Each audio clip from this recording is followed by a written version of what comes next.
Casual Climbers is brought to you by Rose's Room. Rose's Room is the online home of author and columnist Rose Padrick, where she slips off her shoes, sips a cup of tea, reads a little, writes a little, and visits with her friends. Rose's Room features curated works of hers over the past couple of decades, links to her books, columns, and publications. Rose is a Florida author and freelance writer, born into an Italian-Irish inner New York City family. She lived in a Huckleberry Finn-like childhood on the Space Coast. Her experiences as this child, a mother, and a grandmother serve as the inspiration for her column. Rose's Room was published in Florida Today, Hometown News, Today's Senior, and the Port St. John Happenings. Rose's short stories and articles have been featured in Women's World magazine, RV Life, Pet Gazette, Camping Today, Quilt Works, and many other publications around the country. Browse her works on her website, rosepadrick.com, and drop her a note. She'd love to hear from you. That's rosepadrick.com.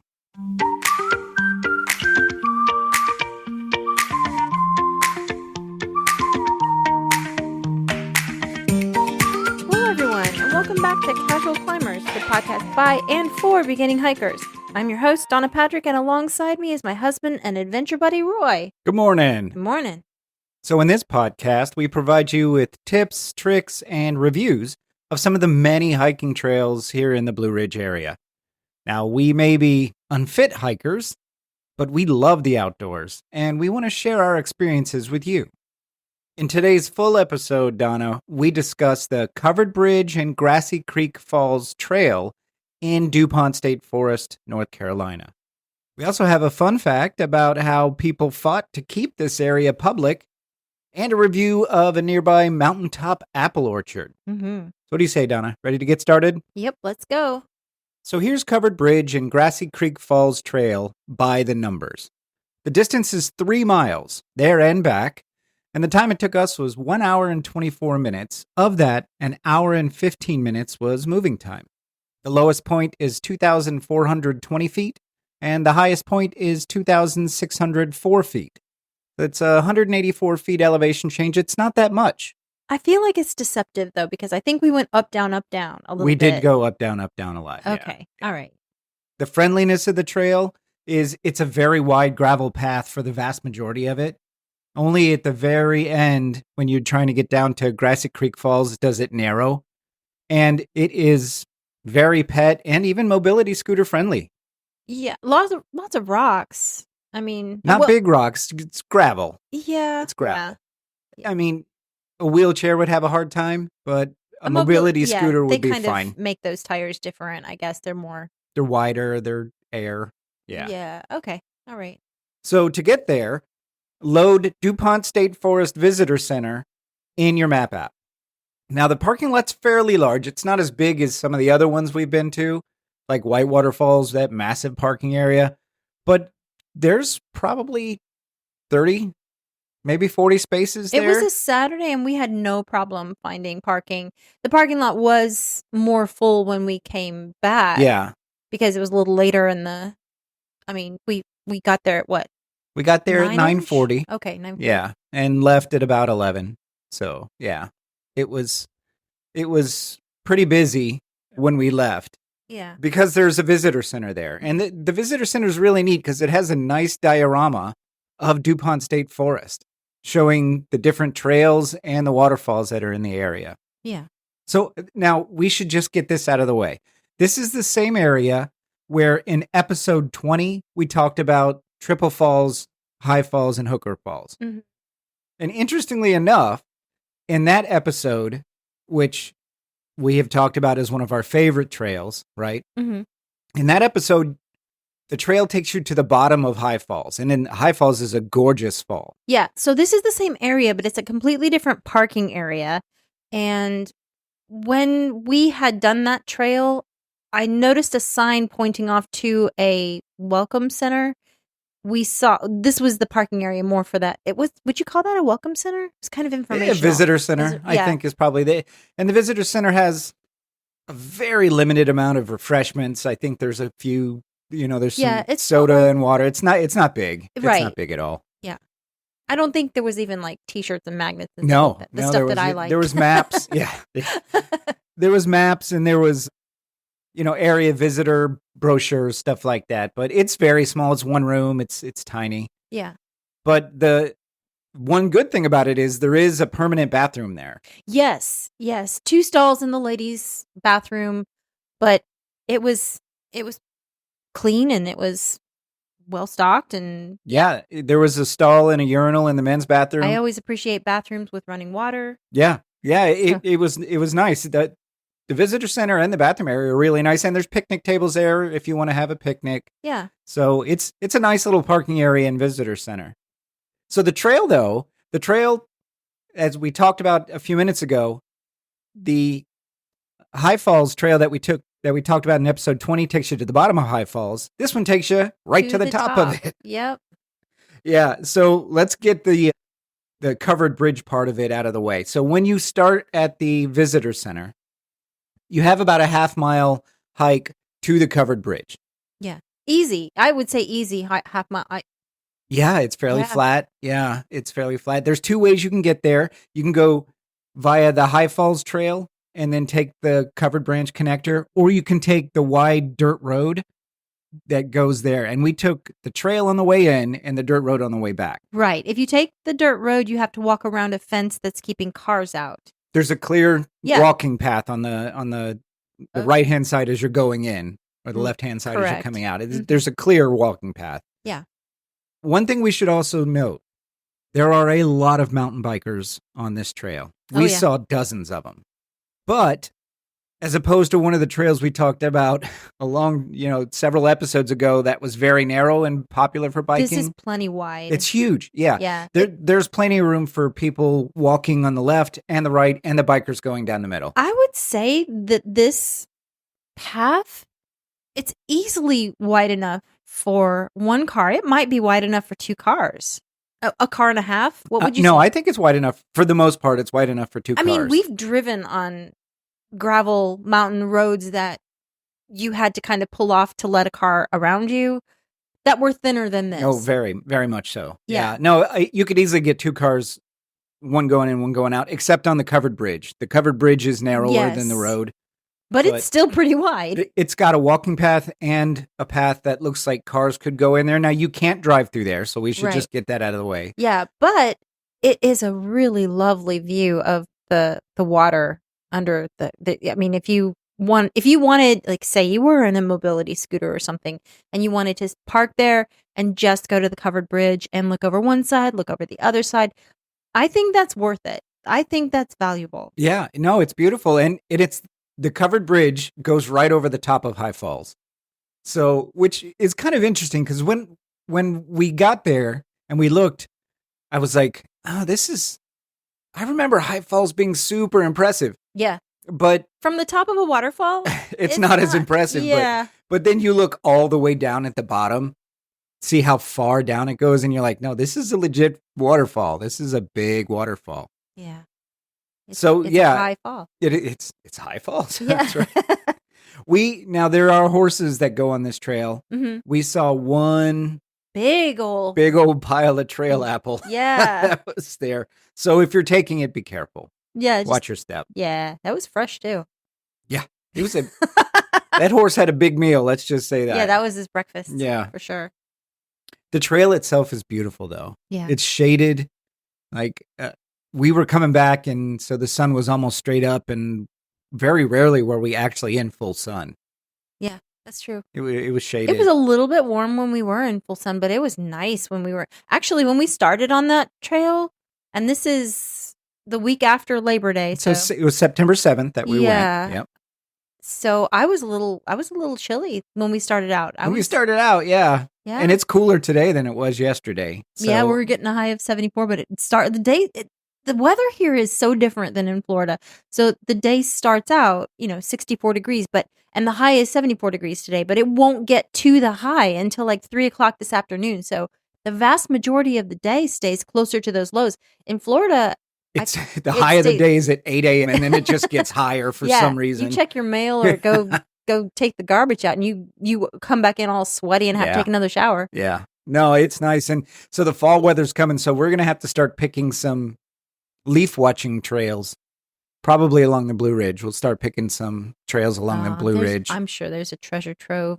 Okay, so on this trail, the place that when we found, the end of the trail, the top of High Falls, there were these branches of, I think they were maple leaves. And so I looked at them and I was like, oh, these branches that kind of came over and into some of the pictures that I took.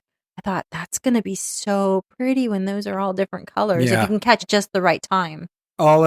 Every trail we do is going to be beautiful in different seasons. Like I remember when spring was rolling around and we were doing these trails. Yeah. And the bright greens and the deeper greens were starting to come in off the browns. I didn't realize that lime green is more than just a color for limes in nature. Yeah. it's the color of a lot of leaves at the beginning in spring when they come out. But yeah.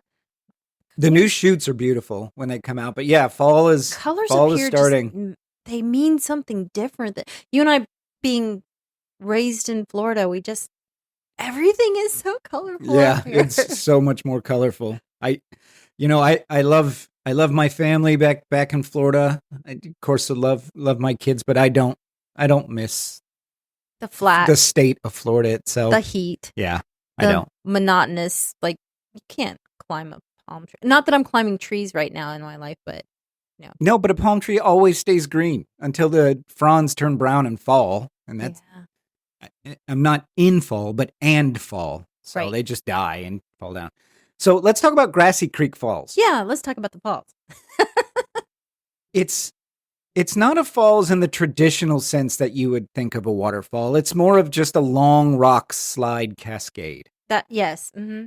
So we've seen a few of those, especially lately. I don't know. The falls that we visited have been a lot more just long water slides, I guess. Yeah, you wouldn't want to do that. I don't know how far. I mean, slide just by the water coming down, not actually sliding your physical body down these things. I wouldn't do any of that. Right. No. There is a place up here called Sliding Rock, and we haven't done that yet. We do need to do that at some point. I think it's a little cool now, but. And that's specifically designed for people to slide down. I mean, designed by nature, but yeah.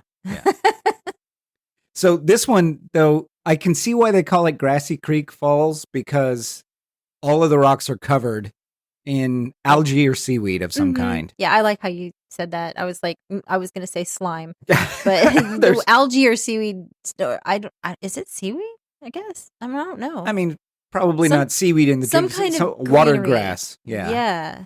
That it looks extremely slippery, and all of the reviews say, "Hey," and there are signs that say, "Hey, don't climb on this because you'll slip and fall and crack your head open." Yes, basically, it's don't. I think the sign actually said, "Don't become the next victim." That's fair. That's fair. I could totally see people thinking, "Oh, it's not that," because the water yesterday was not moving very fast, and it's not deep at all. Like it's an inch or two, maybe 3 at the deepest part. So I just want to ask you, how many males to females, and we're talking about like probably adolescent, young adult males to females, have tried sliding on that rock and gotten hurt? 100 to 1 males. 100 to 1 males, without question. I don't know if it's 100 to 1. It might even be 1,000 to 1.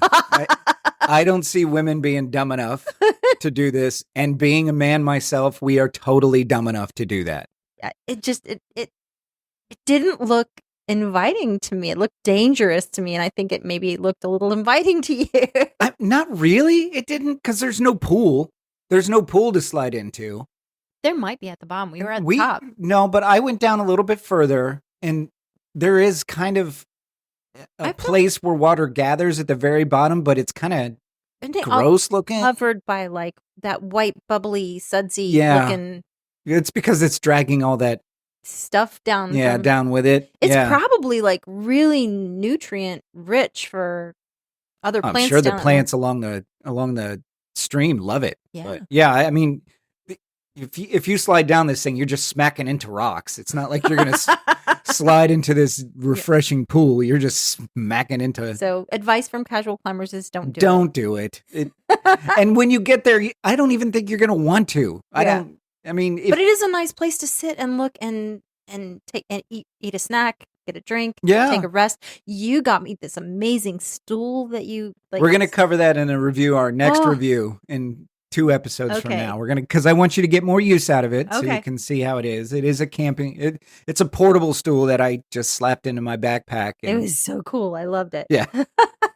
So now you never have to worry about a bench. Right. It's my traveling bench. And yeah, I'm willing to, it's so lightweight. I'm willing to carry it. Yeah. We'll talk about that when we do the review in a couple weeks. Okay. I want you to get more use out of it to see, how it holds up and everything. Oh, okay. Yeah. Yeah. So overall though, it's a nice trail. It's not overly difficult. There is a lot of going down and then going back up hills. We broke a sweat, but only because I think it was warm. Yeah, toward the end of the hike and hiking in the sun. When I got hot, I just went over to the other side of the trail and hiked in the shade, and I was fine. Yeah, yeah. So what would you rate this? Piece of cake, break a sweat? Break a sweat in warmer weather. Yeah. Probably piece of cake otherwise. Yeah. Because, even though there was the down, up, and I did slow down on the ups, as I always do, the grades were never that steep. I never felt like the grades were like, my foot going at an angle where, like, my legs don't hurt, my calves don't hurt. Yeah. It's funny because when we did last week's, they were just the real quick waterfall hikes. Mm-hmm. After that, my legs killed me for days. And those were so short. I tell you, the stairs. It was the stairs at Whitewater Falls. 154 is no joke. Yeah. And probably climbing up and down to get to some of the smaller Jones Jump. Yeah. That one was kind of a challenge to get down. John's Jump. Yeah. Thank you, John's Jump. Yeah. Yeah. So overall, I think it was a piece of cake. The grades, like you said, were not the biggest grade was 9 degrees. So that's not very bad. Walking around the horse poop, avoiding bicycles hitting you, mountain bikes hitting you. Yeah. But beyond that, this was a very pleasant walk in the woods. Yeah, I think that's a great way to describe it. It was pleasant. The waterfall is not going to blow you away. Right. I know. And it's odd to me to be so close to the view of Triple Falls and to be so close to Hooker Falls and to have not gone. Yeah. That Yeah, we had a very set schedule yesterday that we were trying to stick to. So we didn't have time to explore, though we could have. So, and it was a little too cold to swim under Hooker Falls. Oh, absolutely. Yeah. I think. Yeah, it was, especially when we got there. Yeah.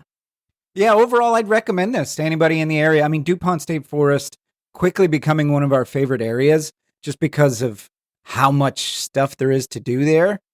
So, yeah, would you recommend it? Very much, yes. Yeah, I would too. So check it out. Covered Bridge and Grassy Creek Falls Trail in Dupont State Forest.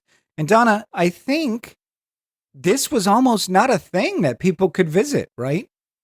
Oh, yeah. Yeah, we're going to talk about that in the fun fact. All right, let's get to it. So this is a story of how Triple Falls, High Falls, and Bridal Veil Falls were nearly the center of an exclusive housing development. The story is taken from the Friends of Dupont Forest website, the www.dupontforest.com website.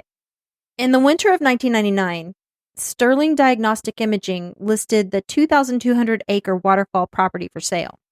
The Conservation Fund represented the state of North Carolina in an attempt to purchase the land through a private sale. But Sterling rejected all public requests to negotiate with the state and insisted on a private, secretive bidding process. Of course they did. Bum, bum. Yeah, because why? Money is money.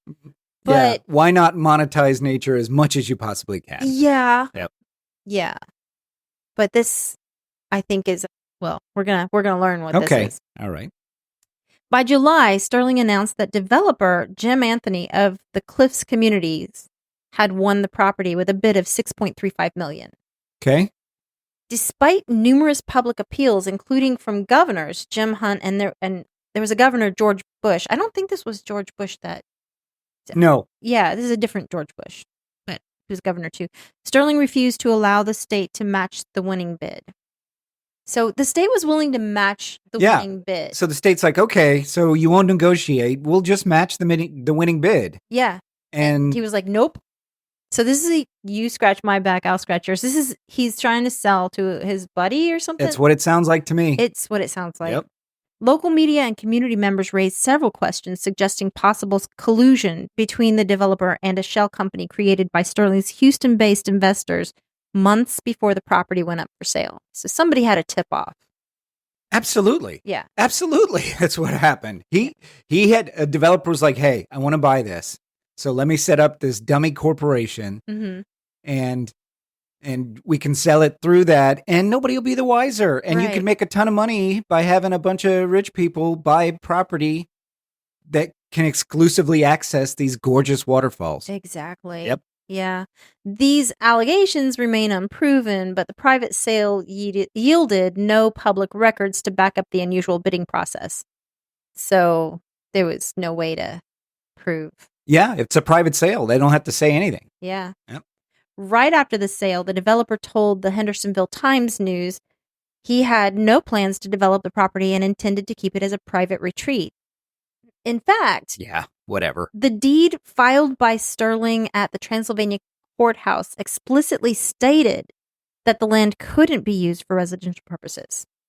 Really? Yeah. Okay. However, bum, bum.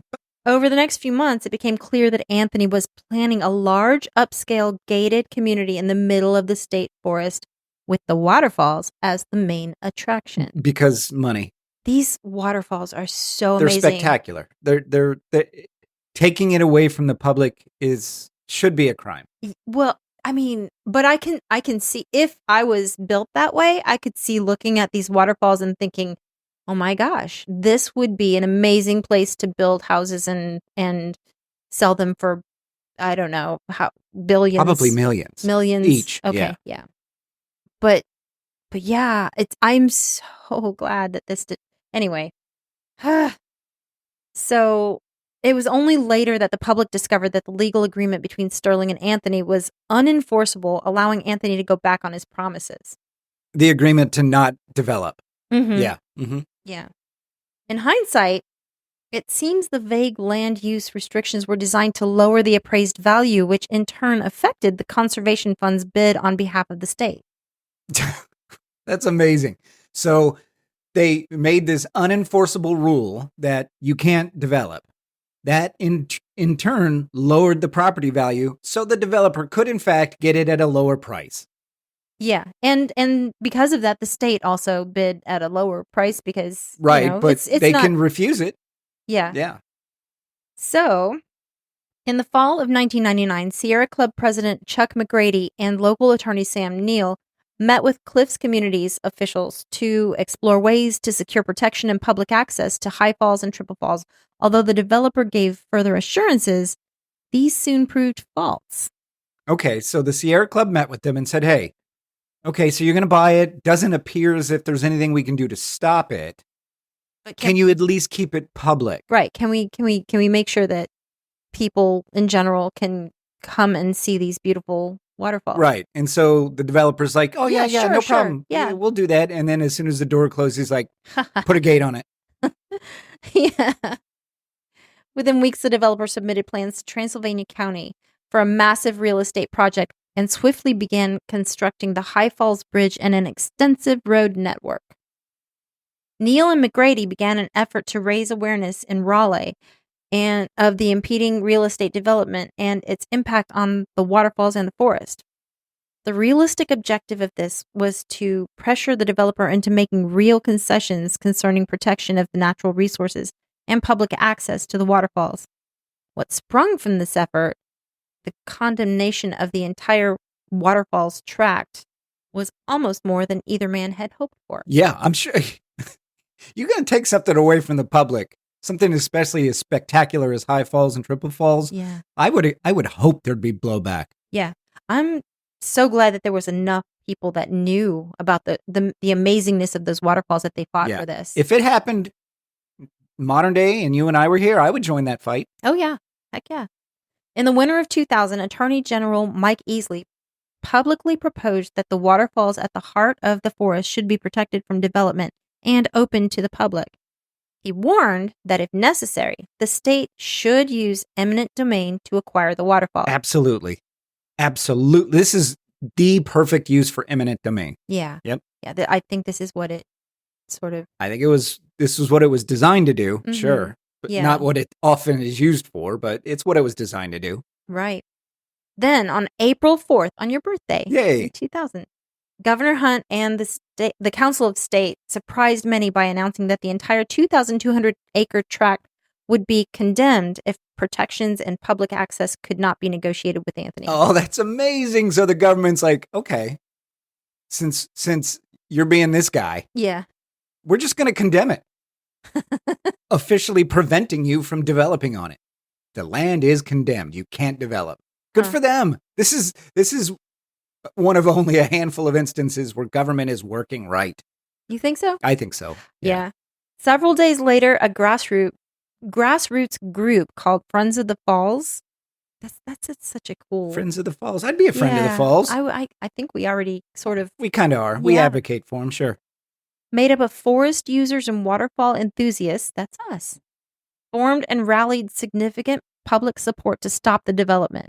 Thousands of letters, faxes, phone calls, and emails flooded Governor Hunt and the Council of State, urging bold action to protect the heart of the forest, far outnumbering opposing voices. Yeah, I mean, how many... Yeah, you've What got... kind of person are you to oppose that? Yeah, Not a kind of person I think I'd want to have dinner with.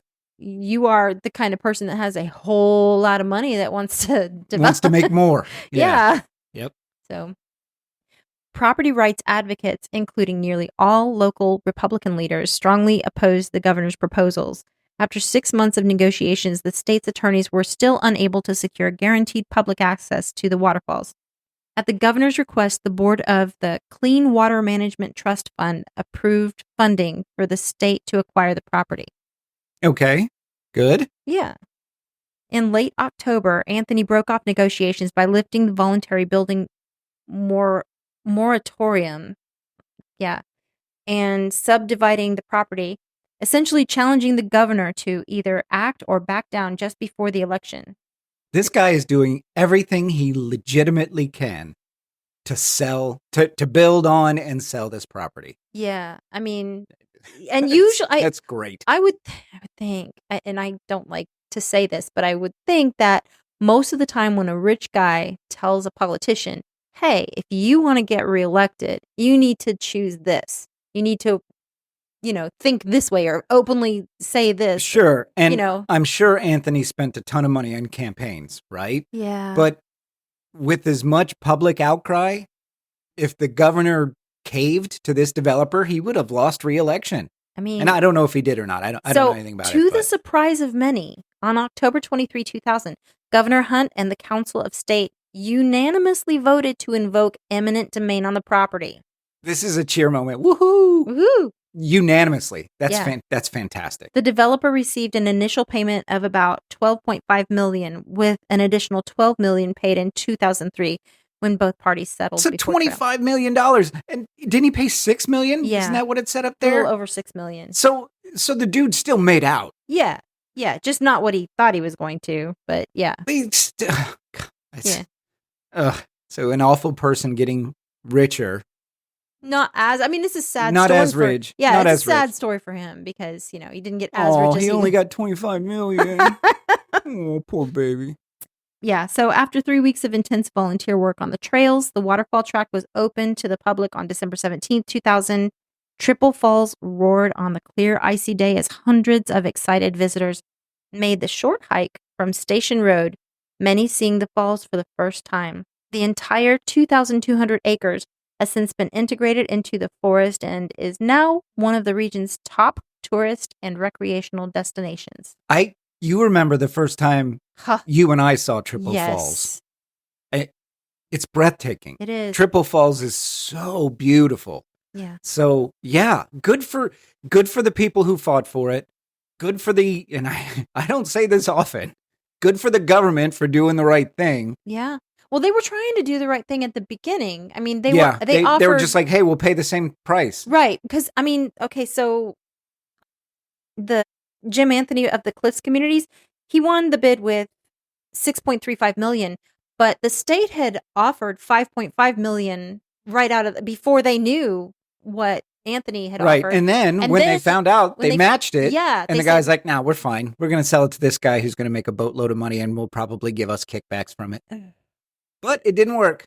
Yeah. Yeah. Thankfully. Poor Anthony only walked away with 25 million. And all these people, like the regular Joe Public and Jane Public, I guess, can go and see these amazing waterfalls. So because of these people who worked tirelessly to keep this going for 3 years, it sounds like, two at least, and the government that did the right thing, you and I were able to do this hike yesterday. Yeah, it started in the winter of 1999, and it was open on December 17th of 2000. Okay, so a year. But it was probably... It was a big fight. Yeah, it was a big fight. So, yeah, thank you to the Friends of the Water, Friends of the Falls. Is that what it's called? Yes. Yeah, thank you to Friends of the Falls and the North Carolina government for standing up and doing what's right. Yeah. And thank you to all those who sent those thousands of letters, faxes, phone calls, and emails that flooded the governor's office. But it sounds like the governor was on your side. But I'm glad that those voices were heard. I bet if it was silent, it would have had a very different outcome. It might have had a different outcome. Yeah. Because if he was like, well, nobody cares, so I'm just going to let him sell it. I mean, how many things do just kind of quietly go by the wayside? I'm sure. Tons, I'm sure. So, yeah.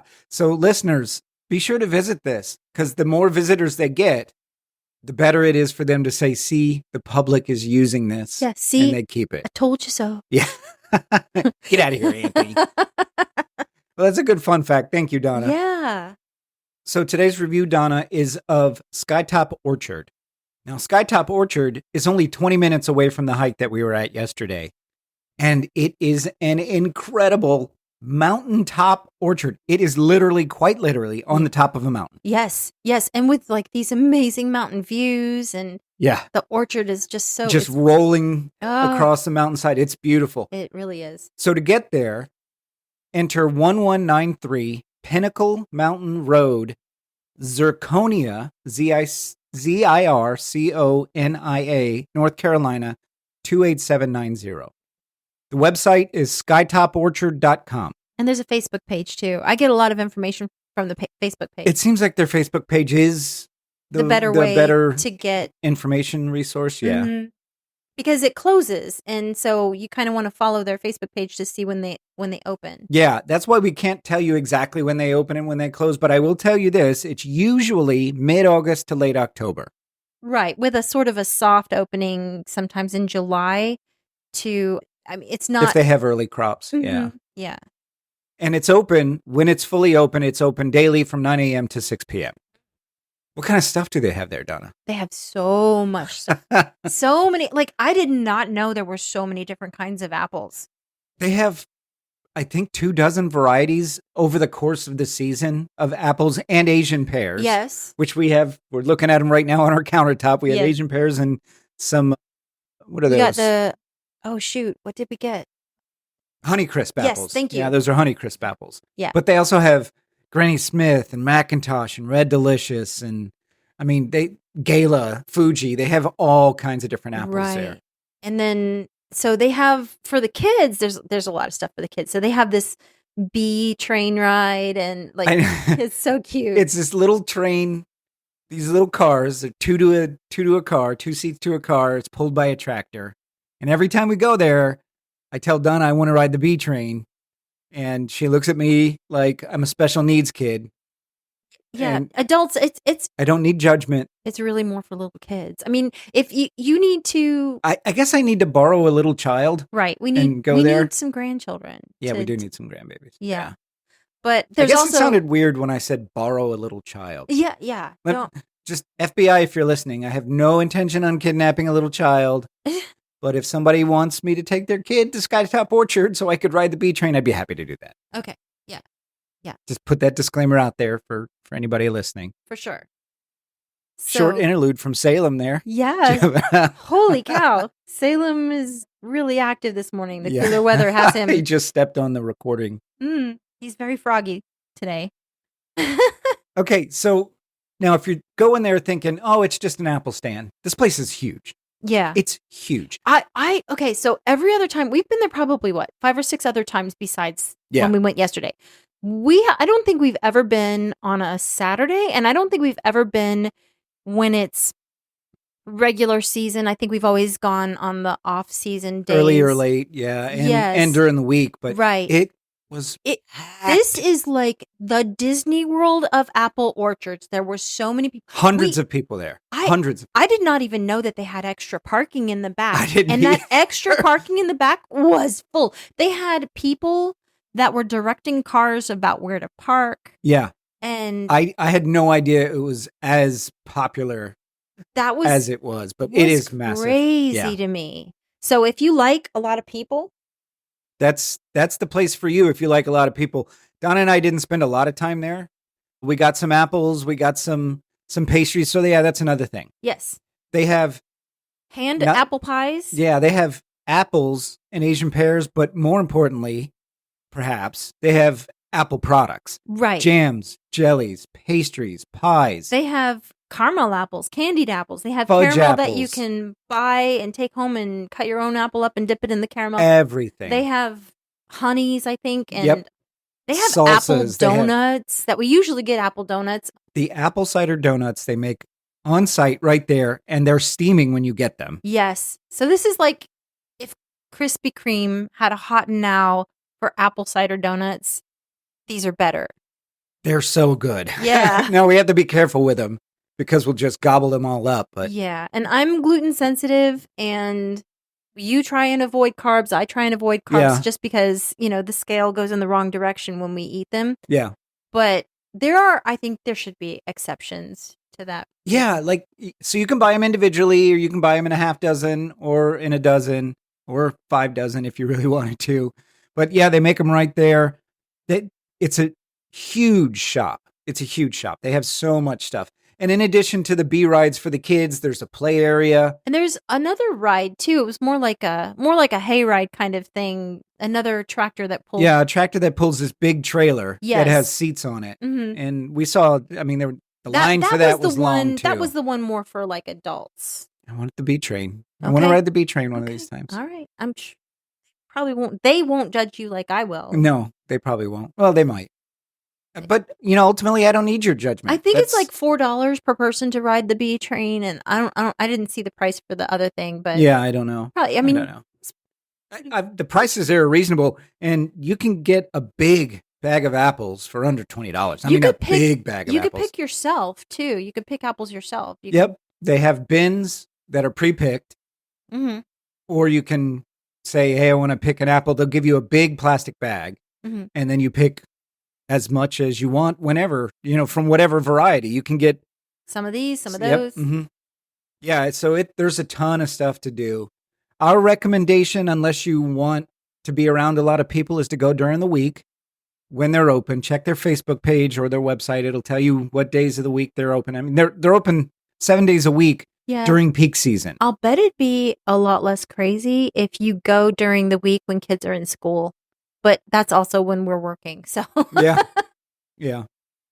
So it's great. I highly recommend going to this place. And this place holds a special place in our heart because Donna's father, before he passed, this was one of the last places we took him. He loved this place.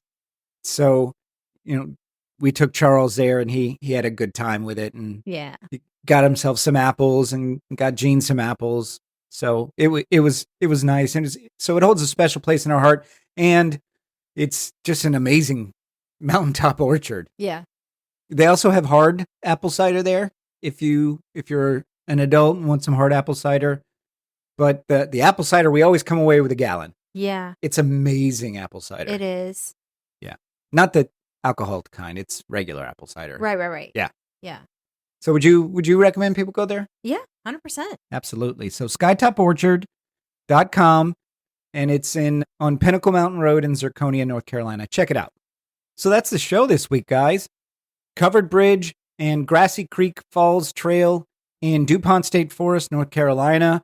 It's a fairly easy 3-mile hike that will give you topside view of High Falls and a real close view of Grassy Creek Falls, which is not overly impressive, but the trail itself is beautiful. It's nice and wide. It's a good time if you're in the area. And if you're a mountain biker, you might love this one. If you're a mountain biker, you're going to love it because the elevation changes going up and down. Yes. Yeah. And wide and yeah. And if you want to bring a dog, this is also a popular trail for a dog. Yep. I don't exactly know about the horseback riding, how you like if there's like a place that you can go in. I think there were spots in the visitor center that were like RV spots where you could bring your horse trailer and park there. But yeah, it's a nice big wide trail, multi-use, so just be prepared for that. But it's a good hike. I enjoyed it. It was a nice day yesterday for it, and we recommend people do it. Yep. And then Skytop Orchard is so fun. Yeah. Such a nice place. If you want apples or Asian pears or any apple product, and by that I don't mean Steve Jobs' apple product. I mean apple jam, jelly, salsa, cider, donuts. The list goes on and on. Pies, yeah. The list goes on and on. Oh, and they had gluten-free snickerdoodle cookies. They were amazing. Oh, were they? Yes. They were good? That's nice. That's why they didn't make it home. Well, we had an hour-long drive, so it's not... No, I scarfed them down. Did they make them out of the parking lot? They did. Okay. Yeah. All right. That's all you can ask for. I was actually trying to share one with you, but then inside my head, I was like, nope. For you. And then, thankfully, the Friends of the Falls and the North Carolina government made it to where Donna and I and you listeners could enjoy this beautiful area without private development taking it over. Yeah. So that's our show. Yep. Thanks so much for listening. Please subscribe to us in whatever podcast app you use and be sure to leave us a review because that's how our show grows. Feel free to check out our trail photos at casualclimbers.com. And if you have a question, a comment, or just want to drop us a line, you can reach us at casualclimberspodcast@gmail.com. So Donna, I'm not that tall. I'm only about 5'7". I am bald though, and I have a beard. I wonder if I shaved and I wore one of those little kids, hats with the pinwheel at the top of it. Oh my goodness. I wonder if I could pass and get on the B train. What do you think? I think they will let you on the B train. How much respect for me would you lose? Scale of 1 to 10. I'm not even going there. I need a number before I put this plan into action. 10 being the most amount of respect you could lose, 1 being the least. I'm going to go with, maybe like 6. Worth it. 6 is worth it. Yep. All right. I'm going to hit Amazon right now and get my outfit. So we'll see you out on the trail. See you on the trail.